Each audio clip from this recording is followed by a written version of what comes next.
नमो अरिहंताणं नमो सिद्धाणं नमो ऐरियाणं नमो विजयाणं नमो लोये सौवसाहुणं ऐसो पंच नमोकारो सर्व पावपणासनो मंगलानं च सव्वेसिं पडमं हवै मंगलम् मंगलं भगवान् वीरो मंगलं गौतमो गणी मंगलं कुन्दकुन्दार्यो जैनधर्मोऽस्तु मंगलम् सर्वमङ्गलमाङ्गल्यं सर्वकल्याणकारिकं प्रधानं सर्वधर्माणां जैनं जयतु शासनं जैनं जयतु शासनम्। ओम नमः सिद्धेभ्य ओम नमः सिद्धेभ्य ओम नमः सिद्धेभ्य। आज भक्ति संध्या पेज नंबर 30 पे सबको ये भक्ति दिया था, ज्ञानी के सहारे, जो सबने प्रैक्टिकल किया होगा, लर्न भी किया होगा और प्रैक्टिकल मीनिंग भी बोला था। क्या मीनिंग भी ज्ञान मीनिंग भी ध्यान में लेना और समझना और प्रैक्टिकल किया होगा, ऐसी अपेक्षा रखता हूँ। किया तूने? हाँ, सुबह किया था ना, सुबह शायद।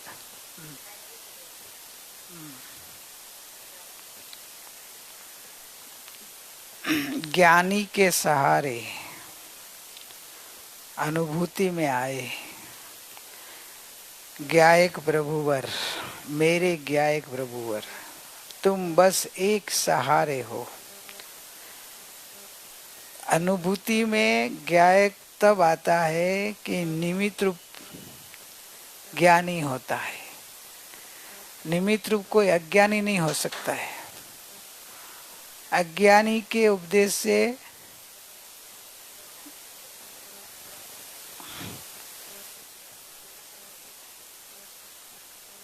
अज्ञानी के निमित्त से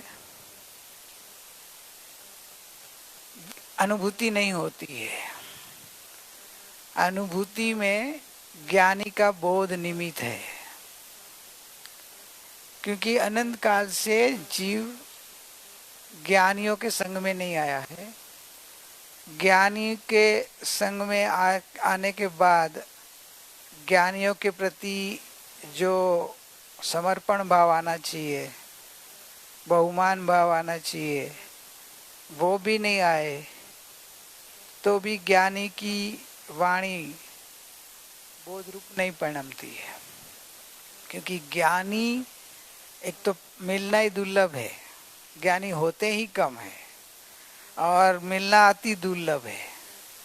मिलने के बाद उनकी पहचान होना और उनके प्रति समर्पण भाव आना, समर्पण भाव टिका रहना, वो तो अति अति दुर्लभ चीज़ है। क्योंकि जीव को कोई न कोई निमित्त, कोई न कोई अहंकार, कोई न कोई ऐसा विभाव आ जाता है कि ज्ञानी प्रत्यक्ष मिलने के बाद भी उसका लाभ नहीं ले पाते, तो इसलिए अनुभूति नहीं होती है। क्योंकि ज्ञानी के सहारे ही लिया है, निमित्त रूप ज्ञानी ही होते हैं, अज्ञानी नहीं होते। इसलिए ज्ञानी का तो निमित्तपना है ही उसमें। ज्ञानी मिलने के बाद भी अनुभूति नहीं होती है, क्योंकि ज्ञानी मिलने से काम नहीं होता है।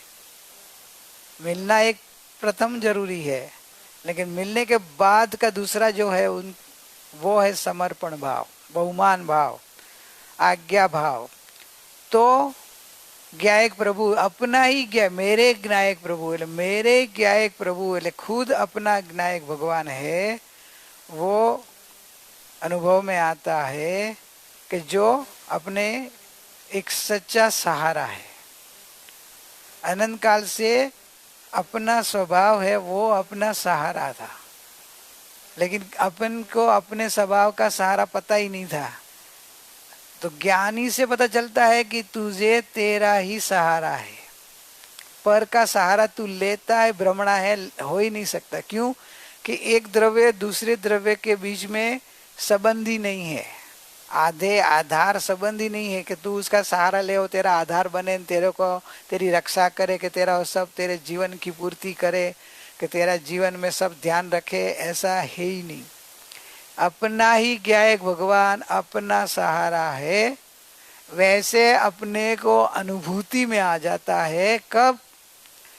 ज्ञानी का बोध, ज्ञानी की देशना अपने को मिले और वो देशना अंतर में अपन उतारे, तब ये अनुभव में आता है। अनंत बार में अनंत बार ज्ञानी मिले, अनंत बार तीर्थंकर भगवान के समोषण में गए, ले तीर्थंकर अनंत बार मिले। तीर्थंकर भगवान जो अनंत बार मिले तो केवली भगवान और गणधर भगवान और आचार्य भगवान तो इससे अनंत बार मिले होंगे, क्योंकि तीर्थंकर भगवान मिलना ही दुर्लभ है, आचार्य मिलना तो इससे अपेक्षा ही सुलभ है। तीर्थंकर की अपेक्षा, तीर्थंकर होते ही कम, और तीर्थंकर के समोषण में जाना है कितना पुण्य हो तब मिलता है। फिर भी प्रत्यक्ष ज्ञानी, महाज्ञानी, पूर्ण ज्ञानी मिलने पर भी अपने को अपने ज्ञान की अनुभूति नहीं हुई, तो उसमें ये वस्तु व्यवस्था में अपनी कुछ गड़बड़ थी कि अपने को भगवान के प्रति पूर्ण समर्पण नहीं आया। तो एक तो ये लिया है कि ज्ञानी के सहारे होता है, ज्ञानियों का सहारा तो लेना ही पड़ेगा, ज्ञानियों के शरण में जाना ही पड़ेगा, अज्ञानियों का शरण छोड़ना ही पड़ेगा, अज्ञानियों का संग छोड़ना ही पड़ेगा, कुगुरु का संग छोड़ना ही पड़ेगा। सदगुरु के संग बिना, सदगुरु के शरण में गए बिना, उनकी देशना लब्धि से उनकी जो वाचना देशना मिलता है, बोध मिलता है, वो अपने जीवन में लाए बिना अपने ज्ञायक भगवान का अनुभव होता नहीं है। और अपने ज्ञायक भगवान ही सहारे रूप है इस जगत में, अपना ज्ञायक ही अनुभव में आता है, तब अपने को दिखाई देता है कि मेरा ही सहारा मेरा ज्ञायक है, और इस जगत में मेरा कोई सहारा है ही नहीं। इसलिए मुझे किसी की जरूरत नहीं है, मैं कोई ऐसा गुलाम नहीं हूँ, पराधीन नहीं हूँ, मैं दुखी हूँ नहीं, पर संयोग में कुछ भी हो जाए। लेकिन अपनी स्वाधीनता जब समझ में आ जाती है, अपना सहारा जिसको मिल जाता है, वो फिर निर्भय और निरपेक्ष बन जाता है, क्योंकि उसको अभी पराधीनता रही नहीं कि पर जैसा भी हो, न हो, परिवर्तन हो, छूट जाए, बदल जाए, कुछ भी होए, मेरा सहारा मैं हूँ। तो स्वयं का आधार जब पता चल जाता है, तो पर से फिर वो कभी पराधीन नहीं रहेगा, पर संयोग जो भी है उसका ज्ञाता दृष्टा रहेगा, क्योंकि वो आना, रहना, बदलना, टूटना, फूटना, जुटना जो भी होता है वो पर के हिसाब से है, मेरे को कुछ नहीं है और मेरा कुछ फर्क नहीं पड़ता है। ऐसा विश्वास आ जाता है अनुभूति से, अपनी स्वाधीनता का विश्वास आ जाता है ना, यही तो बड़ा सुख है ना। पराधीनता में सपने ही सुख नहीं, पराधीनता ही दुख है। और स्वाधीनता जब अंदर परिणमन में समझ में आ जाती है, तो स्वाधीनता सुख का परिणमन लाता है। नहीं तो ये आज दुनिया पूरी पराधीन हो गई है तो कितनी आकुलता में रहती है। लेकिन जिसने ज्ञान स्वभाव का अनुभव कर लिया, तो वो तो स्वाधीनता का अनुभव हो रहा है कि भाई मुझे जड़ पदार्थ का जो भी परिणमन हो रहा है, नाटक जो भी हो रहा है, उससे मुझे मेरे सुख में कोई फर्क नहीं पड़ता है, मेरे ज्ञान में, मेरे आनंद में, मेरे स्वरूप में कोई फर्क नहीं पड़ता है। मेरा स्वरूप तो स्वाधीन, स्वतंत्र, परिपूर्ण है। ऐसी स्वाधीनता का सुख का वेदन करता है। आज भी सोचो ना, मुनिराज जंगल में अकेले होते हैं, कुछ साधन नहीं है, तो भी स्वाधीनता का सुख का वेदन करते हैं। और कितने साधन संपन्न चक्रवर्ती पराधीनता का दुख का वेदन करता है, तो वो दुखी है। इतनी संपत्ति, इतना साधन, इतने सेवक, सब इसके हाजिर है, तो भी वो दुखी। और मुनिराज के पास कुछ नहीं है तो भी सुखी। कारण स्वाधीनता, एक अपना गायक सहारा मिल गया, भगवान का सहारा मिल गया। वो चेतना अंदर से निरपेक्ष और स्वाधीनता के कारण सहज सुख में रहती है। उसके सुख का आधार पर नहीं है, उसका आनंद का आधार पर नहीं है। इसलिए उसकी चेतना दबाई हुई नहीं रहती है, यह हर समय प्रसन्न रहती है। क्योंकि दबी हुई चेतना किसकी रहती है कि जिसको पराधीनता हो जाए। स्वाधीनता वाली चेतना निरपेक्ष आनंद में रहती है। तो ये पहली 2 लाइन का सहारा है। तो अपन ऐसे समझते हैं कि सबको ज्ञानियों का संग मिल गया है, और ज्ञानी गुरु के संग में जाके, अभी समझो ज्ञानी गुरु के पास जाए तो ज्ञानी पुरुष अपने को बोध देंगे। ज्ञानी गायक में ही गायक हो कर रहते। ज्ञानी, अभी ज्ञानी का स्वरूप ज्ञानी समझाते हैं पहले, कि ज्ञानियों का स्वरूप क्यों समझाता है कि भाई ज्ञानी कैसे रहते हैं। पहले ज्ञानियों का जीवन देखेगा, बताएंगे, तो अपने को वो जीवन के लिए अंदर से महिमा आएगी और अंदर से वो कुतूहलता आएगी कि भाई वैसा मेरे पे अंदर में भी लाऊं। महिमा आएगी तो वो अपना जीवन बनाने का भाव आएगा। तो ज्ञानी क्या करते हैं कि ज्ञानी किसे कहते हैं, ज्ञानी के अंदर में क्या परिणमन होता है। ज्ञानी को आप इतना महत्व देते हैं, बाहर से तो हमारे जैसे ही दिखते हैं, तो आप इतने ज्ञानी ज्ञानी की क्यों इतनी महत्ता कर रहे हो। लगता है ना, अज्ञानी को तो ऐसा लगेगा, तो मुमुक्षु को ऐसा भी लगता है कि आप ज्ञानी ज्ञानी की महिमा कर रहे हो कि ज्ञानी सर्वत्र सुखी, ज्ञानी को आनंद होता है, ज्ञानी सर्वत्र पूजनीय है, वंदनीय है। लेकिन दिखते तो हमारे जैसे कुछ फर्क तो दिखता नहीं है। तो अभी कहता है कि ज्ञानी गायक में ही गायक होकर ही रहते हैं। मतलब वो अपने को गायक रूप ही मानते हैं। अज्ञानी अपने को शरीर वाला मानते हैं, मन वाला मानते हैं। ज्ञानी अपना शरीर कर्म संयोग होते हुए भी अपनापन अपने गायक में है। उसका अपनापन पर में नहीं है, शरीर में नहीं है, मन में नहीं है, एक समय की पर्याय में भी नहीं है। वो अपने को गायक रूप मानते हैं। इसलिए ज्ञानी गायक में अपनापन करके अपने को गायक मानते हैं। इसलिए उनका अंतरंग बताया स्वरूप के अंतरंग में उनको क्या होता है। बाहर से ज्ञानी की पहचान नहीं है कि ज्ञानी ज्ञेयों से प्रभावित नहीं, नित्य ज्ञान रूप रहते हैं। अज्ञानी और ज्ञानी में यही फर्क। ज्ञानी अपने स्वभाव का अंदर अनुभव कर लिया है, तो ज्ञानी गायक रूप रहते हैं और अपने ज्ञेयों से प्रभावित नहीं होते।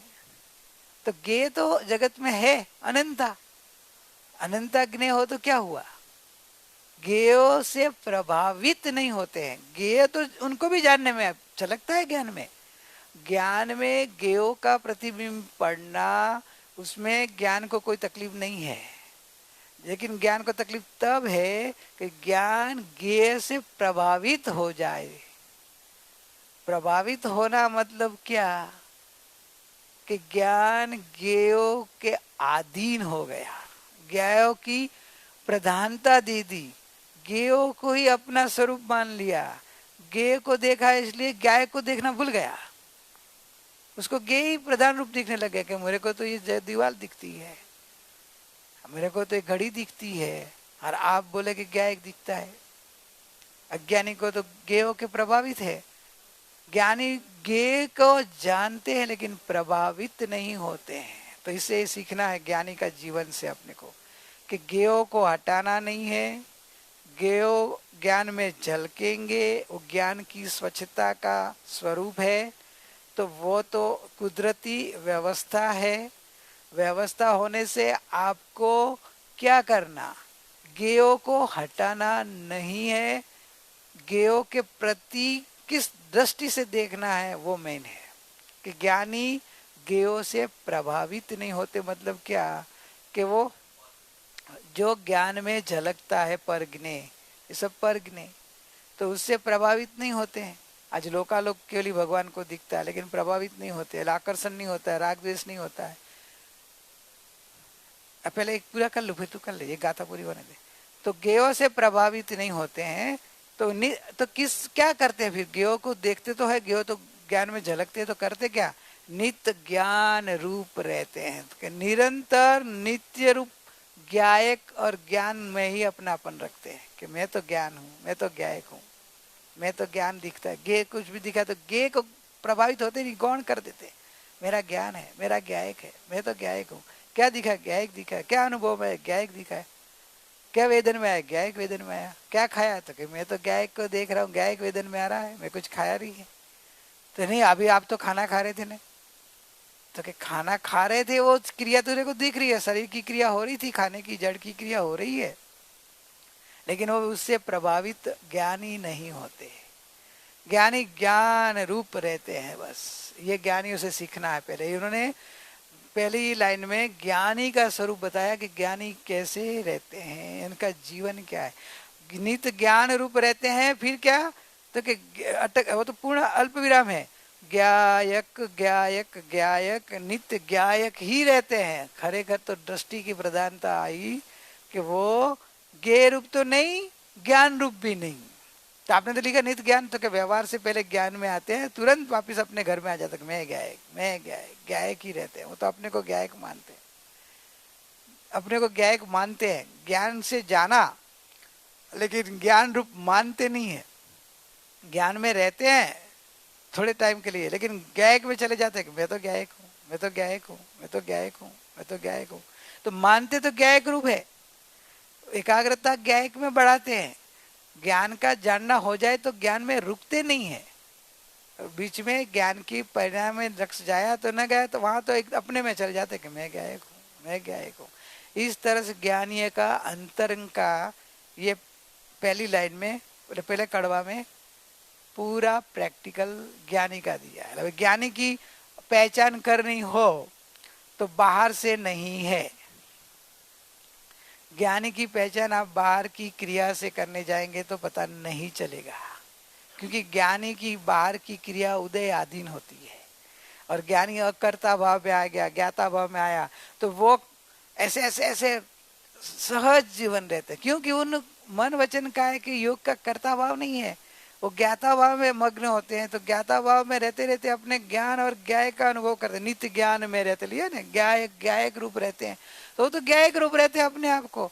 तो जो उदय भाव है उसको सहज जानते हैं, उसके ऊपर कोई आकुलता नहीं करते हैं, कर्ता भाव से उसको बाहर का दिखावा नहीं होता है, सहजता रहती है। अज्ञानता में क्या होता है? दिखावा करने के लिए ज्ञानी के हिसाब से चेंज करेंगे।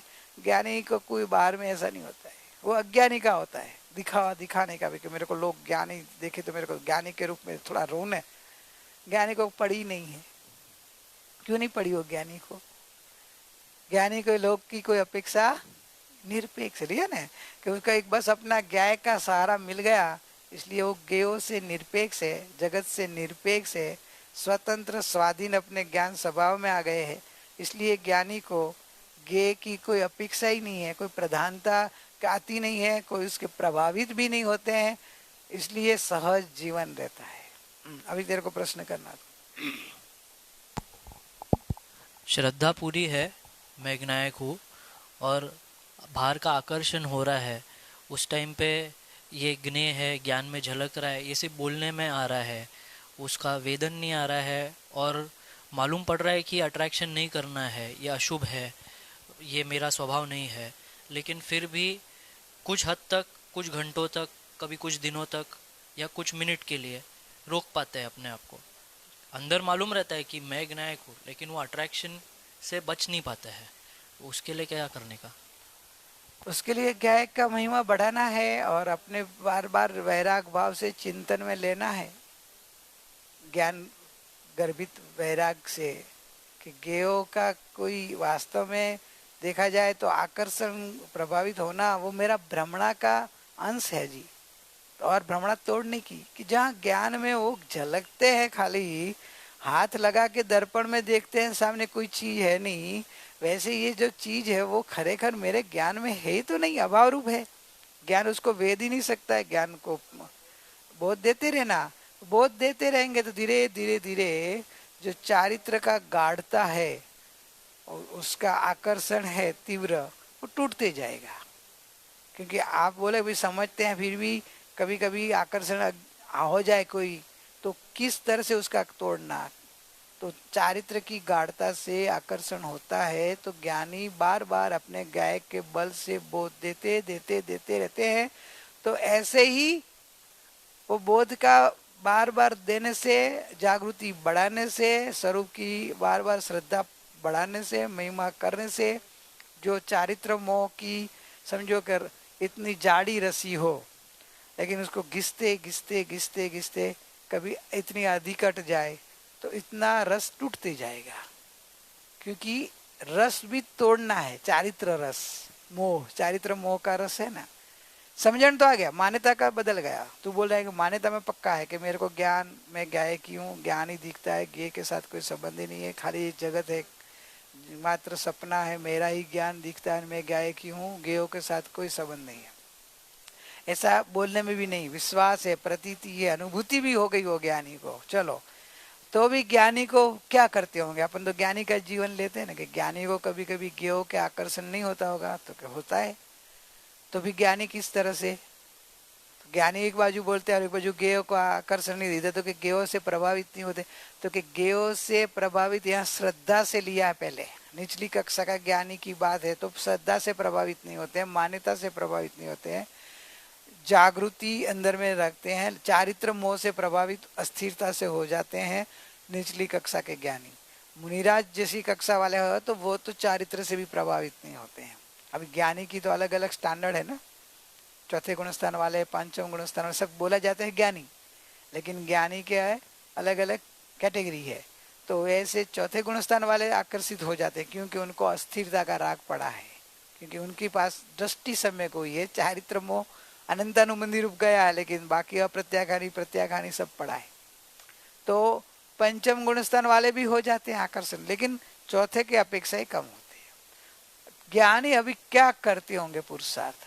अपन ज्ञानी की धारा लेते हैं ना, तो चौथे गुणस्थान वाले क्या करते होंगे, पंचम गुणस्थान वाले क्या करते होंगे, और मुनिराज क्या करते होंगे? अपन तीनों का सोचते हैं।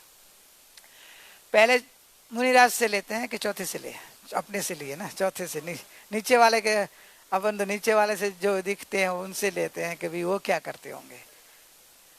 हाँ, अरे चौथे वाले का बाह्य आचरण से जल्दी पता नहीं चलेगा, लेकिन अपन समझे कि उसके अंतर में वो क्या करते होंगे, समझना वो है ना, कि वो क्या करते। तो वो पुरुषार्थ अपने नायक की श्रद्धा का बढ़ाते रहते हैं और बार बार अपनी चेतना को बोध देते रहते हैं। ज्ञान गर्भित वैराग से भी बोध देते हैं, स्वरूप से भी बोध देते हैं, प्रैक्टिकल करते करते बोध देते हैं, क्योंकि चारित्र मोह, अस्थिरता जन्य चारित्र मोह पूरा पड़ा है। अप्रत्याखानी એટલે मतलब उसको वीरती यानी विरक्तपना, यानी संसार ये विभाव से विरक्त होके, निवृत्त होके स्वभाव में जम जाना, वो होता नहीं है। तो कभी थोड़े काल के लिए जम जाते अलग बात है, लेकिन ऊपर के ज्ञानी जितने जमते हैं वैसा उनका होता नहीं है। आज चक्रवर्ती आदि राज्य सिंहासन में बैठे, राज्य के सब वहीवट करे, लड़ाइयाँ भी कभी हो जाए, इतना पुत्र परिवार इतना बड़ा था तो उसकी शादियाँ, उसके रानियों को संभालना, और उसके पुत्र परिवार के शादियाँ भी होती होगी ना। आज तो एक शादी करते तो आप बोलते बाबा कंडाला कितना प्रॉब्लम है, तो आपका 4-5-6 महीना निकल जाता है, तो उसके कितने पुत्र परिवार। और राजा, उसका तो शाही, राजा शाही का होता है ना, उसकी शादी मतलब सिंपल थोड़ी होती है। राजाओं की शादी है, ले कितने बड़े बड़े कितने राजाओं को बुलाते हैं, गांव को तो खिलाते पिलाते हैं, लेकिन कितने राजाओं को बुलाना पड़ता है ना। राजाओं के तो सब संबंधियों में भी राजा होते हैं संदेश भेजना, उनकी व्यवस्था करना, उनके लिए खाना पीना सब कितना करना पड़ता होगा। तो अभी फिर भी उसकी दृष्टि गायक पे रहती है, कैसे रहते होंगे? यही तो समझना है। श्रद्धा में जागृति रहती है कि ये मैं नहीं हूं, मैं गायक हूं। और जो अस्थिरता हो जाती है उसके लिए भी अंदर में टाइम निकाल के बार बार बोध देते रहते कि ये पर है, ये सब पर है, ये ज्ञान तुझे केवल जानना ही है। तुझे केवल ज्ञान में ही अनुभव गायक ही आ रहा है, पर का ये है ही नहीं, पर का प्रतिबिंब है बस।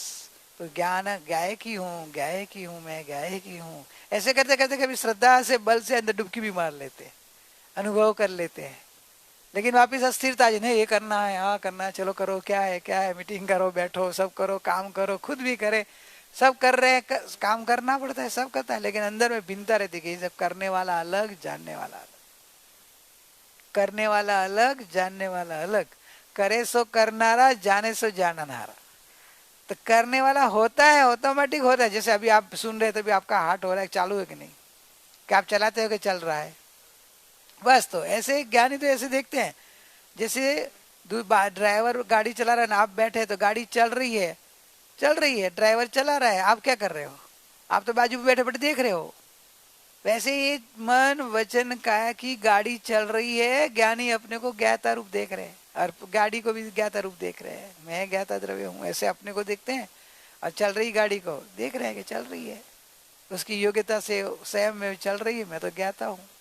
ऐसे श्रद्धा के बल से अंतरंग में बोध देते, जागृति, बोध और जागृति, अंदर में कभी कभी डुबकी मारना, अरे चले जाना अंदर में, तो फिर पाकी जागृति बढ़ जाती है, और चारित्र मोह को बोध देते देते तोड़ते जाते हैं, क्योंकि अप्रत्याखानी जो है वो बोध देके वापिस बार बार अंदर में जाते रहते हैं, और प्रैक्टिकल बार बार ज्ञान धारा को पकड़ के ज्ञान में रहते हैं, और अपने आप को बोध देते देते मोह तोड़ रहे हैं, क्योंकि अस्थिरता जन्य है। तो ज्ञेयों की आकर्षण होता है, ज्ञेयों से प्रभावित नहीं होना, लेकिन ज्ञेयों के प्रभावित श्रद्धा से नहीं हो रहे हैं, चारित्र से तो हो रहे हैं, तो दिख रहे हैं प्रवृत्ति में, तो कैसे फिर उसको भी बोले, तो क्या उनकी कक्षा जितनी है, तो उनकी कक्षा में वो प्रभावित नहीं है। अभी आप कंपेयर करें, मुनिराज की अपेक्षा है या तीर्थंकर भगवान, केवली भगवान की अपेक्षा है, तो कि भाई जो इसका जो गुणस्थान है उसके अंदर कंपेयर करो तो ठीक है, या उससे नीचे वाले के साथ कंपेयर करो तो ठीक है, ऊपर वाले के साथ कंपेयर करो तो कहाँ से होएगा। आप बोले कि भाई आपकी शादी का अभी फंक्शन हुआ, तो आप अभी वो मुकेश अंबानी की बेटी की शादी के फंक्शन के साथ कंपेयर करेंगे तो कर ही नहीं सकते ना, बराबर ना। वैसे ही आप तीर्थंकर भगवान के साथ छोटे चौथे गुणस्थान वाले या मुनिराज के साथ चौथे गुणस्थान वाले का कंपेयर करने जाओ तो कैसे कर पाएंगे आप, कर सकते क्या, नहीं कर सकते। तो आप अपने जो है, आपका जो मतलब जो स्टेज वाले जो है उसके साथ कंपेयर करो तो ठीक है भाई, उनके हिसाब से, इनके दोनों के हिसाब से बराबर है, या एकदम नीचे वाले की अपेक्षा तो वह शानदार थी, बराबर ना प्रदीप, ये बोले उनके अपेक्षा सोचो तो बोला एकदम शानदार थी, और उसके अपेक्षा बोले तो थर्ड क्लास थी। तो वही क्लास, वही की वही फंक्शन, इसमें क्लास आप बदल रहे हो, एक बार बोले थर्ड क्लास है, और इसके अपेक्षा वाले शानदार है, और तुम्हारे स्टेज वाले के अपेक्षा है ठीक है, ओके अच्छी थी, बराबर थी, कोई बराबर है, अपने जो किया था इसके अनुरूप था, मतलब कोई प्रॉब्लम नहीं, बराबर की, कोई कम नहीं था, बराबर था, कम ना था, कमी नहीं थी, बराबर थी, अच्छी थी अपने हिसाब से। तो अभी वो तीन के साथ कंपेयर किया आप लोगों ने, अभी आप उसमें बोले भाई अलग अलग आ रहा है आपका, तो एक के साथ के थर्ड क्लास, एक के शानदार, एक वाला के बराबर है, अपने हिसाब से जो था उनके हिसाब से उन्होंने किया अपने जैसे, तो बराबर है। वैसे इधर है, चौथे गुणस्थान वाले ज्ञानी की कंपेयर आप न छठे सातवें वाले के साथ कर सकते हो, न पांचवें वाले के साथ कर सकते हो, न 13वें वाले के तो कर ही नहीं सकते उसकी तो वो वितरागता है, पूर्णता है, पूर्ण के साथ क्या पूर्णता हो नहीं सकती। चौथे पांचवें वाले में खाली बीच में भी कंपेयर नहीं कर सकते, क्योंकि वो तो, हाँ पांचवें वाले तो श्रावक है, वो तो उनका अप्रत्याखानी गया है, उनकी स्थिरता, उनकी शांति चौथे वाले से तो बहुत आगे है, चौथे वाले की अपेक्षा तो वो बहुत आगे है, उनकी स्थिरता, उनकी शांति, उनकी कसाई की एक चार चौकड़ी चली गई ना, एक चौकड़ी गई ना, चार कसाई की अप्रत्याखानी गया, श्रावक छठे सातवें मुनिराज,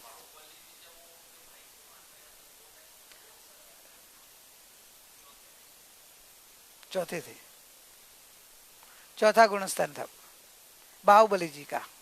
बाहुबली जी जब भाई के लिए मारने के हाथ उपाला तो वो तभी गुणस्थान कौन सा था, तो के चतुर्थ गुणस्थान थे।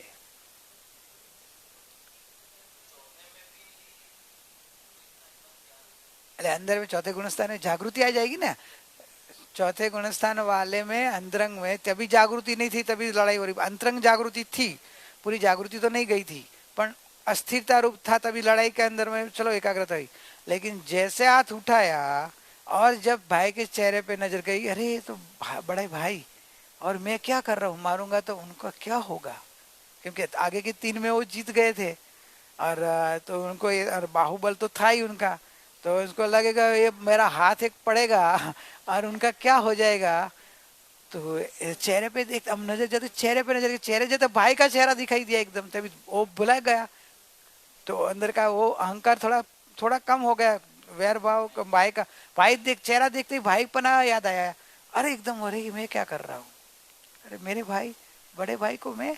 और फिर तो और आगे ज्ञान धारा और जागृत आ गई कि मैं कौन, मैं क्या एक जानने देखने वाला, मैं त्रिका, मैं पहले व्यवहार से जो भी आया होगा कि मेरे भगवान, मेरे ऋषभदेव भगवान का बेटा, और वो भगवान बेटा मैं, और मैं मेरा भाई भी, अरे ये क्या क्या, अरे ये क्या कहा कर रहा हूँ, और मैं कौन, मैं एक जानने देखने वाला चेतन, अरे भगवान वो ये सब सब जड़, जड़ के पीछे, जड़ के लिए, और मेरे एक मन की एक इच्छा के लिए, और मैं मेरे भाई को मारूं, नहीं चाहिए राज मेरे को, नहीं चाहिए राज मेरे को, नहीं चाहिए। लेकिन अभी मेरा हाथ तो ऊपर गया, वापिस वीर पुरुष का अंदर में वापिस वो अहंकार बीच में आया कि मैं वीर पुरुष, हाथ ऊपर गया, सो हाथ तो खाली तो जाना नहीं चाहिए। हाँ हाँ, प्रजा लड़ाई में थी ना सब, ऐसा मेरा हाथ तो दिख रहा है, पूरी प्रजा के सामने हाथ उठाया है, तो अभी हाथ में हो तो उनमें वापिस अहंकार आया कि वीर पुरुष, और मेरा हाथ बाकी अभी खाली जाए वो मैं नहीं जानू। तो सीधा अंदर में निर्णय कर लिया कि ये हाथ से सुधा अभी पंचमुष्टि लोच करके, वापिस अहंकार थोड़ा सूक्ष्म आया। वो अहंकार में वो पहले जो जा रहा था क्रोध था, मारने का भाव क्रोध में आता है ना, क्रोध में ऐसा, तो तभी क्रोध में था, क्रोध भाई को देखते शांत हो गया, थोड़ा कम हो, कमजोर हो गया। लेकिन अहंकार वापिस ये हाथ ऊपर गया ना, वो हाथ के लिए अहंकार, तो मन तो समय पर फटाफट बदलता रहता ना, तो अहंकार आया तो लोच करे, अभी मुनिपना ले लिया, सब छोड़ दिया, अभी सूक्ष्म अहंकार वापिस रह गया अंदर में। तो ऐसा सोचा कि अभी मैं केवल ज्ञान करके ही जाऊं, मेरे बड़े भाई और मेरे से आगे छोटे भाई, छोटे भाइयों ने दीक्षा ली, तो उनको अभी जो मैं ऐसे मुनिराज जाऊंगा तो मेरे को वापिस वंदन करना पड़ेगा। और दूसरा कि ये मैं तो अभी हार स्वीकार ली, तो ये भूमि हो गई भरत की, तो ये भरत की इसके मैं भूमि में मुनि बन के विचरूंगा, तो मैं भरत की जमीन का आधार लेना पड़ेगा मेरे को, क्योंकि अभी वो चक्रवर्ती बन गया, चक्रवर्ती बन गया तो उसका मैं आधार पे मेरे, मैं अभी इधर ही खड़े खड़े ध्यान में केवल ज्ञान कर लूं, ताकि केवल ज्ञान में भूमि का सहारा नहीं रहता है, केवल ही भगवान ऊपर रहते हैं, એટલે मेरे को भरत की भूमि का सहारा लेना नहीं पड़े, એટલે भरत का मैं पराधीन के उसके अधीन नहीं हूँ, और आगे केवल ही जो होके जाऊं, ताकि उधर मेरे को वंदन नहीं करना पड़े। बस इतना अहंकार का विकल्प उनको उधर ध्यान में खड़े रह गए, ध्यान में खड़े रह गए, थोड़े देर में ध्यान में चले गए तो वो विकल्प भूल भी गए, मतलब अंदर पड़ा होगा लेकिन वो उसका स्मरण नहीं था, केवल ज्ञान की प्राप्ति का पुरुषार्थ चालू था। એટલે थोड़ा तो स्मरण होगा कि केवल ज्ञान करना है, केवल ज्ञान में लीन हो जाऊं, लीन हो जाऊं। लेकिन पंचम गुणस्थान से आगे छठे सातवें गुणस्थान भी आ गया, इतनी धारा ऊपर भी चली गई, लेकिन संजलन मान रह गया, मन पर नहीं होता। मुनिपन आया था, ज्ञान तो मति श्रुति था, लेकिन मुनिपना की धारा आ गई नहीं, चौथे गुणस्थान से छठे सातवें गुणस्थान झूलते मुनिराज, और वही की वही जगह पे आज आप 1 घंटा ऐसे ही कैसे हिले बिना ध्यान में बैठो, 1 घंटा 2 घंटा 4 घंटा कितना करे बड़े, वो 12 महीना एक ही जगह पे, सोच ठंडी गर्मी पण शरीर ऐसा खाया पिया कुछ नहीं ना, खाया पिया कुछ नहीं रहा, उपवास में ही थे ना। और देखो वीर पुरुष का इसका विल पावर, इसका विल पावर से उस शरीर पे इतना लक्ष्य नहीं दिया तो शरीर की क्रिया नहीं हुई भी। ध्यान में चले गए तो ध्यान में देखो कि ध्यान के बड़े इसने तो फिर भी अभी अपने वापिस छठे सातवें गुणस्थान का आ गया, ज्ञानी की बात आई। छठे सातवें गुणस्थान में झूल रहे थे तो उनको गेहो से प्रभावित नहीं थे तो कि बहुत सारा प्रभाव छूट गया था, लेकिन सूक्ष्म प्रभाव पड़ा ही था कि मैं भरत की भूमि पे खड़ा हूं और मेरे को केवल ज्ञान लेना है, केवल ज्ञान लेना है। मैं सूक्ष्म अहंकार वो है कि मैं केवल ज्ञान करके ही इधर ध्यान छोड़ूंगा। तो कर्ता भाव अहंकार भाव सूक्ष्म रहता था तो केवल ज्ञान नहीं हो रहा था।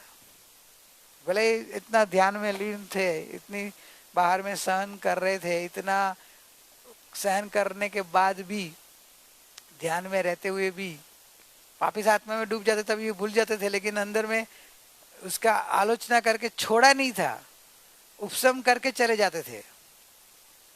क्षय कर दिया होता तो सब क्षणी हो जाती, क्षय नहीं करता थे।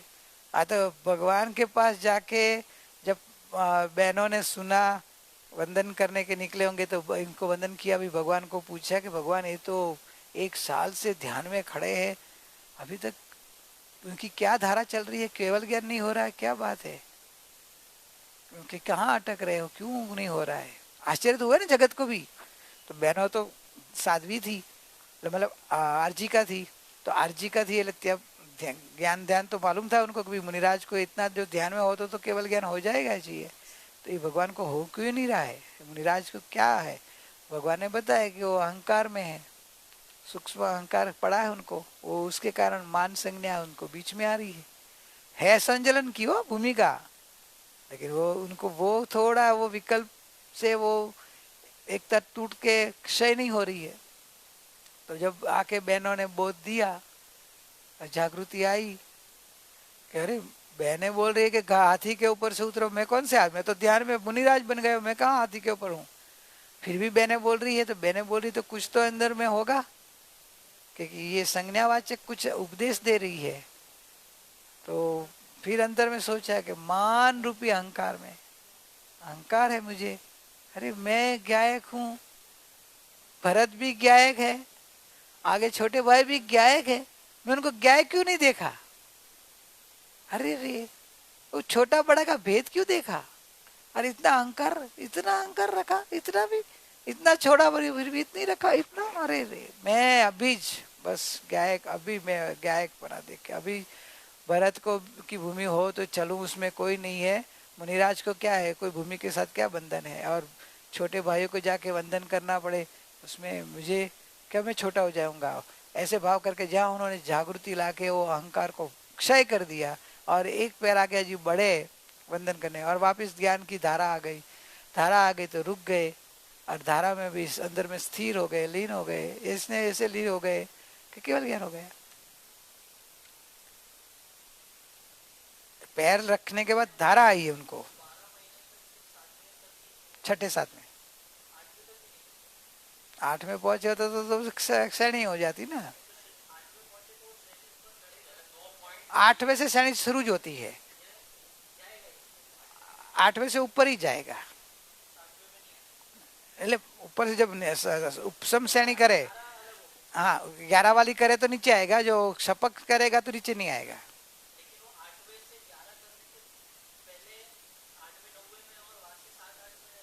नहीं नहीं नहीं नहीं नहीं नहीं, नहीं वहाँ श्रेणी है, श्रेणी में अंदर प्रवेश होता है ना, लिफ्ट है, मतलब वो लिफ्ट में नॉन स्टॉप वाला है, 9वां 10वां और 10वें सीधा 12वां, वो लिफ्ट में बैठ गया तो सीधा 12वें से 13वें, और जो 11वां वाली लिफ्ट बैठा तो 8वें 9वें 10वें 11वें, वो लिफ्ट 11वें से ऊपर फ्लोर पे जाती नहीं है, वो नीचे आएगी वापिस छठे साथ में।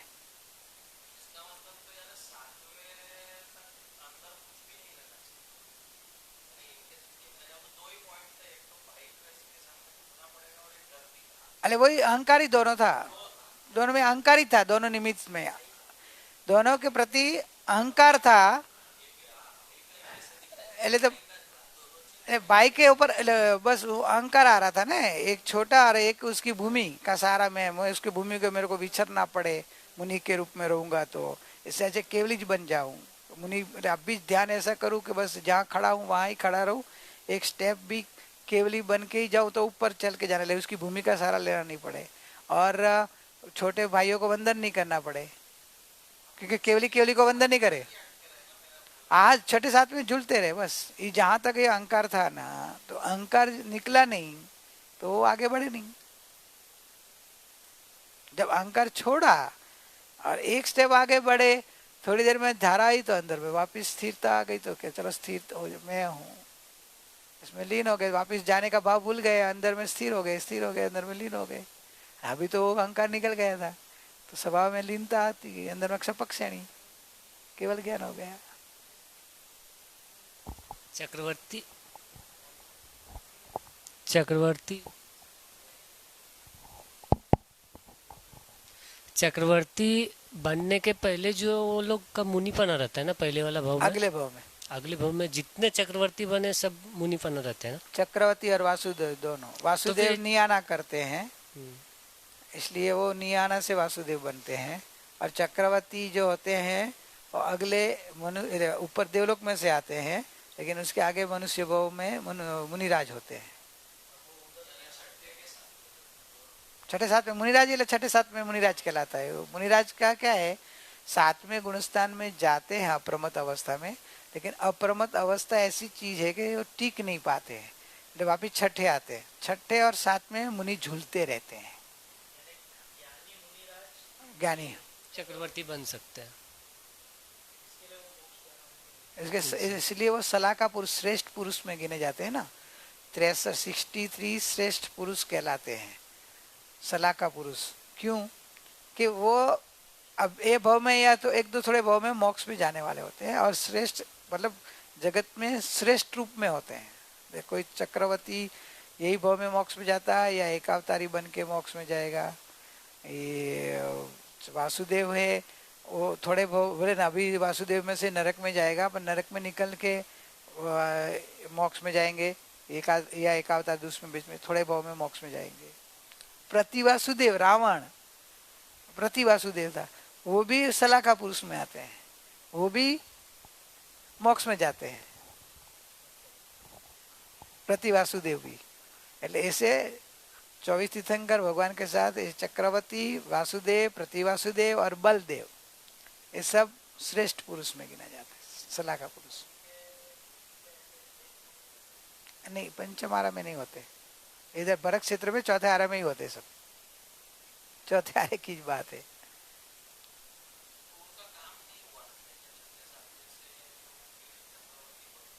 काम नहीं होता, मतलब पुरुषार्थ कमजोर हुआ और फिर आयुष पूरा हो गया, इसलिए फिर वो देवलोक में जाते हैं, और फिर उनके मुनिराज के पर्व में जो साधना की उससे पुण्य बनता है, और पुण्य से वो चक्रवर्ती बनते हैं। पार्श्वनाथ का भी ऐसे ही हुआ था ना, वो चक्रवर्ती में थे। हाँ, तो अभी ज्ञानी का हो गया, छठे साथ में मुनिराज का आ गया, पांचवा भी श्रावक का लेते हैं। तो मुनिराज का अपने दृष्टांत आ गया। श्रावक में क्या होता है कि श्रावक की भूमिका में आंशिक त्याग भाव हुआ जाता है, क्योंकि आंशिक त्याग वृत्ति है, पूर्ण त्याग नहीं है। उनकी वृत्तियों में आंशिक कंट्रोल आया है, अंदर में स्थिरता आई है, स्वभाव की इतनी थोड़ी लीनता बढ़ी है। चौथे के से अपेक्षा है बहुत आगे कहलाते हैं, छठे साथ में अपेक्षा है डाउन है, नीचे है। लेकिन अप्रमत अवस्था बार बार निर्विकल्पता बढ़ती है, और निर्विकल्प भी जब होते हैं तो उसकी जो ड्यूरेशन है, ड्यूरेशन वो भी लंबी होती है उसकी। चौथे के अपेक्षा है उनकी ड्यूरेशन लंबी होती है, बढ़ती ज़्यादा रहती है। और उनको चौथे के अपेक्षा जो अस्थिरता थी उसमें, चौथे में तो क्या मात्र दर्शन मोह गया है ना, चारित्र मोह में तो पड़ा है सब प्रकृतियाँ। अभी उनको चारित्र मोह को भी कंट्रोल करने का तरीका सीख लिया है, क्योंकि उन्होंने एक अप्रत्याखानी की प्रकृति को क्षय कर दिया है। એટલે उनको अभी एक कला आ गई है चारित्र को प्रकट करने की, चारित्र मोह तोड़ने की। इसलिए उनके पास ये साधन होने से वो आपने समझो कोई कसाय आ जाए, कभी आकर्षण गेहो का हो जाए, तो अंदर में वो जागरूक ज्यादा रहते हैं और उनको थोड़ी देर में जागृति आते हैं, अंदर चले भी जाते हैं और वो मोह तोड़ सकते हैं। चौथे पांचवे में भी आना जाना झूलना ऐसा होता है कि एक बार पांचवे में तो पांचवे में ही रहेगा? नहीं, जनरली चौथे वाला चौथे में ही रहता है, चौथे से पांच में जाए तो पांचवे में ही रहता है। जनरली कोई जीव को इतना कोई ऐसा पाप उदय आ जाए और अस्थिरता बहुत बढ़ जाए तो, और वो उपशम रुक गया हो, क्षय नहीं तो हुई प्रकृति, तो वापिस आ जाए।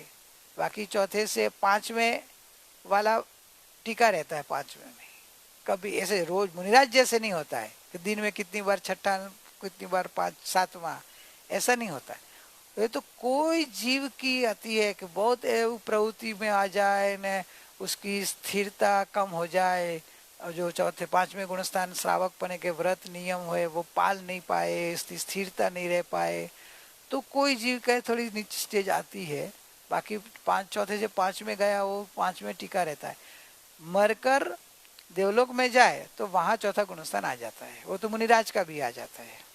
वहां देवलोक में चौथा गुणस्थान के ऊपर गुणस्थान ही नहीं जा सकते ना, तो वहां देह बदलने से, गति बदलने से तो होता है, लेकिन यही जन्म में कम होता है। होता है किसी को पतित हो जाते हैं, जैसे मुनिराज से भी पतित होके पहले गुणस्थान में आ जाते हैं, ऐसे श्रावक पने से भी पतित हो जाते हैं तो कोई पहले गुणस्थान में भी आ जाते हैं, ऐसा नहीं कि नहीं आते। लेकिन ये मुनिराज जैसे ऐसे झूलना नहीं होता है कि पांचवें कभी चौथे, कभी पांचवें कभी चौथे, ऐसे नहीं। हाँ, स्थिरता की, स्थिरता की तो बस सब सब गुरु की है, कुंद कुंद आचार्य है, कुंद कुंद आचार्य है, सब सब सब जो भी छठे साथ में मुनिराज भी चौथे गुणस्थान होते हैं। लेकिन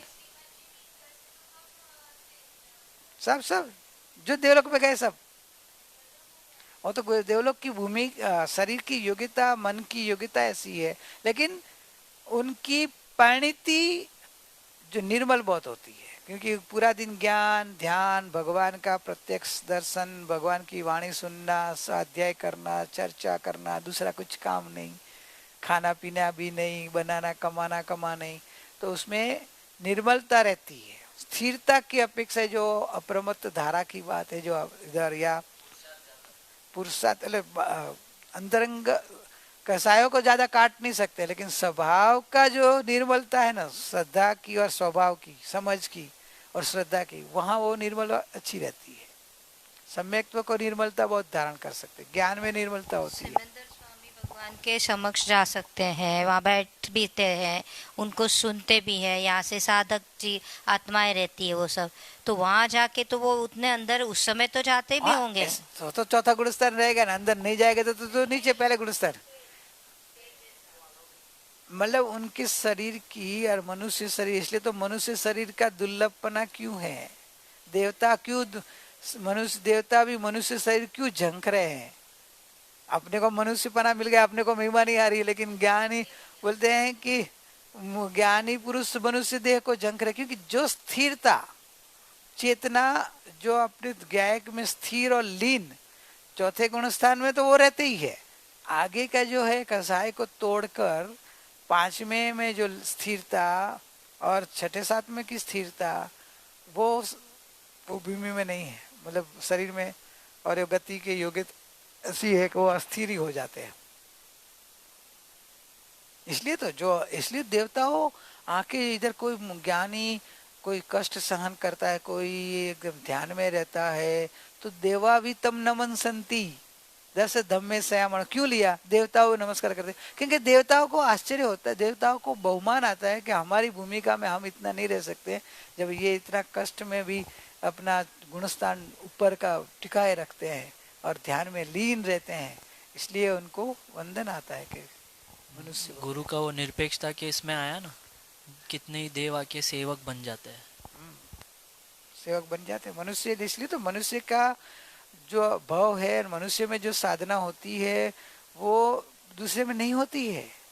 मनुष्य तो आगे के गुणस्थान में जा सकता है ना, बाकी पंचम गुणस्थान तक ही तिर्यंत जा सकते हैं। देवता तो चौथे गुणस्थान तक ही रहते हैं, आगे नहीं जा सकते हैं।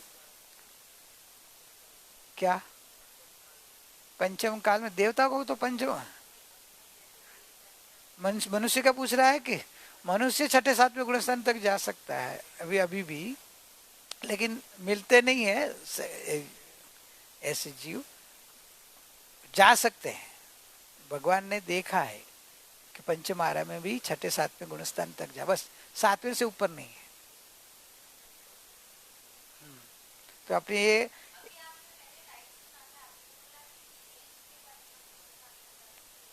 हाँ पंचम गुणस्थान जाते हैं, श्रावक बना लेते हैं ना।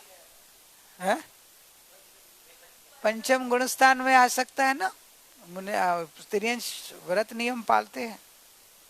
हाथी के भाव में सिंह के भगवान चंड को सिया आदि बताते हैं ना, व्रत ले लेते हैं। देखो कितना सहन करते हैं, अंदर में व्रत लेके ध्यान में चले जाते हैं।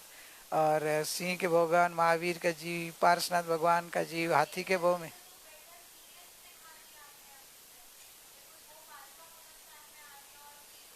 धर्म की अपेक्षा है जो है वो पंचम गुणस्थान तक जा सकते हो। श्रावक श्राविका है, कम तू बोलते हैं अडिदीप में जो श्रावक समापना करते हैं ना, तो अडिदीप में मनुष्य और अडिदीप के बाहर जो तिर्यंश है असंख्याता श्रावक श्राविका, तो असंख्याता पंचम गुणस्थान वाले तिर्यंश है पंचेंद्री। और ढाई द्वीप के बाहर, क्योंकि ढाई द्वीप के बाहर तो मनुष्य तो है नहीं। हाँ अपने ज्ञानी की बात है ना, वो देवता में सब होता है, वो तो मनुष्य। लेकिन बात वो है कि ढाई द्वीप के बाहर भी पंचम गुणस्थान वाले श्रावक है, श्रावक श्राविका दोनों है, तिर्यंचुणी श्रावक और श्राविका, तो ऐसे होते हैं। लेकिन बस इससे आगे नहीं जा सकते, आगे मनुष्य में जा सकते हैं। तो मनुष्य मिला वो अपने को, तो अपन देवलोक का भाव चाहते हैं, बराबर। और तू तो बोल रहा ध्यान करना, ठीक है कर ले। अभी जैसे कल ट्राई कर रहा था बहुत नियम के हिसाब से ध्यान करने का, लेकिन कल ध्यान हो नहीं रहा था। तो उसके अंदर में बाद में आपका कुछ वो ग्रुप के ऊपर मैसेज आया, तो आपकी आवाज़ सुनते हुए, ये पहले गुरु के साथ में भी होता था कि गुरु की नॉर्मल कोई भी चीज़ को लेके आवाज़, यानी धर्म की बात कर रहे उसके लिए नहीं, लेकिन गुरु की आवाज़ सुनते से ही उपयोग बराबर लग जाता है।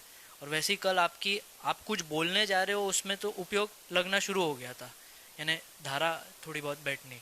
तो ऐसा कैसे कि आपकी बात तो सुनी भी नहीं अभी तक, धर्म का बोध भी नहीं सुना, लेकिन आपका और गुरु का ऐसा आवाज़ सुनते से ऐसी जागृति कैसे आ जाती है उसमें?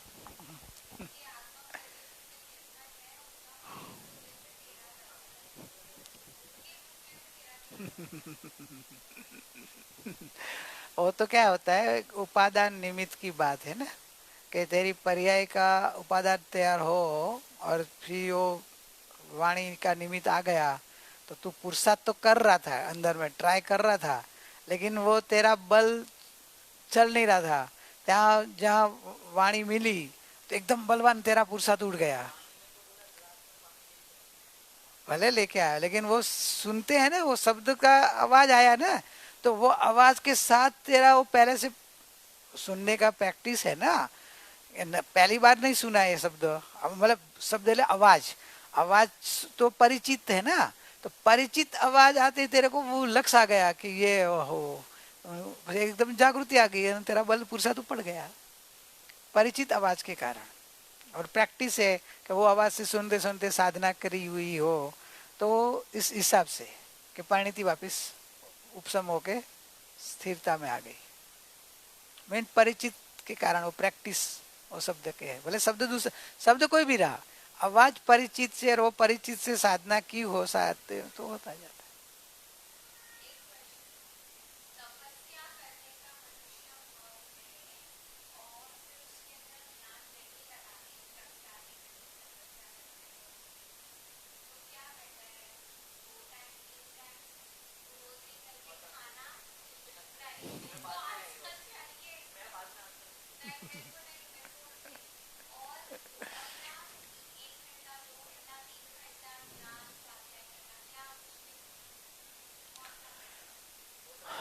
देखो ऐसी बात है, तू तप का प्रकार सुना है ना?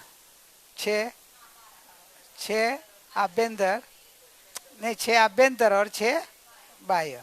तो ध्यान है वो कौन सा तप है? हाँ, आभ्यंतर तप है। तो आभ्यंतर तप है वो श्रेष्ठ तप है। आभ्यंतर तप ने सपोर्ट रूप बाह्य तप है। समझ में आया? तो बाह्य तप आप ऐसा करो कि जो आपके आभ्यंतर तप की पुष्टि में उपयोगी हो।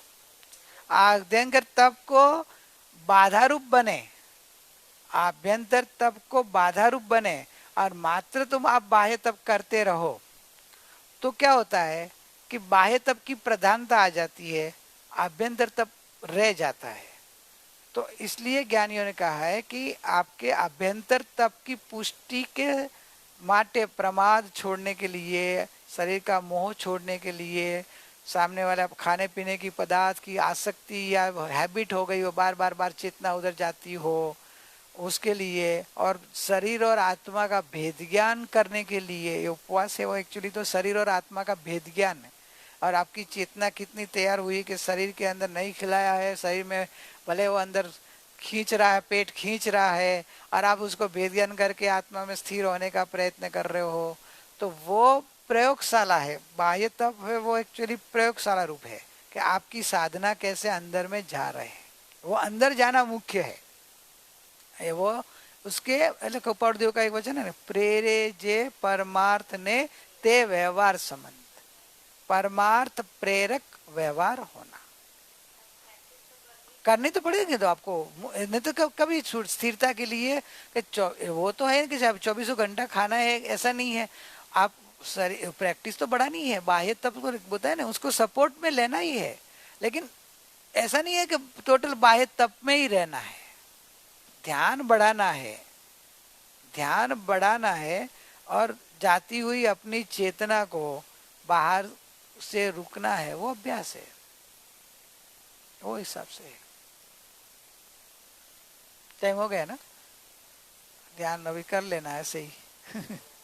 सुखदाम सुखदाम अनंत सुसंत चही दिन रात रहे तद ध्यानमयी प्रशांति अनंत सुधामय जय प्राणमुपदते वरते जयते प्राणमुपदते वरते जयते।